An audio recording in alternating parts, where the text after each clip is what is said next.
ভাই রে ভাই, জীবনে যে কত ভর্তা খাইছি কিন্তু এই ভর্তার মতো এত স্বাদ আমি কোনো ভর্তায় পাই নাই। এত টেস্টি আর এত সুস্বাদু। আপনি একবার হলেও এই রেসিপিটা ট্রাই করবেন আর আমার সাথে শেয়ার করবেন যে এই ভর্তাটা আপনার কেমন লেগেছে। তো তার জন্য এখানে আমি কাঁকরোল নিয়ে নিয়েছি, 2টা কাঁকরোল নিয়েছি, এরকম একটু কেটে নিয়েছি পাতলা করে, আর 2টা চিংড়ি মাছ নিয়েছি।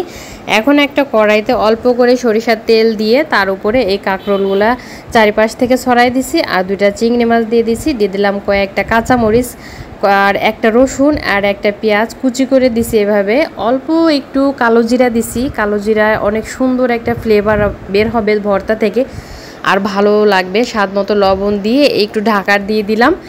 সেদ্ধ হয়ে গেছে অনেকটাই, এখন একটু উল্টিয়ে পাল্টিয়ে এটাকে লাল লাল করে ভেজে নিতে হবে যাতে কাঁকরোলের সুন্দর একটা সুঘ্রাণ বের হয় আর চিংড়ি মাছটা খুব ভালোভাবে ভাজা হয়ে যায়।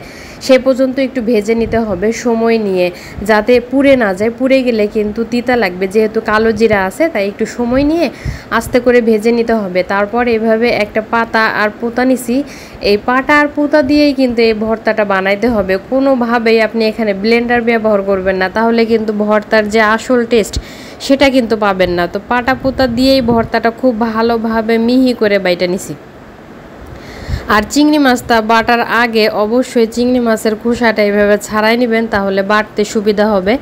আর খোসাটা যেহেতু অনেক শক্ত বাটা যায় না। তো মজার ভর্তা রেডি হয়ে গেছে। আপনি চাইলে লাস্টে এখানে একটু কাঁচা পেঁয়াজ কুচি আর একটু সরিষার তেল ব্যবহার করতে পারেন, তাহলে কিন্তু আরও টেস্টি হয়।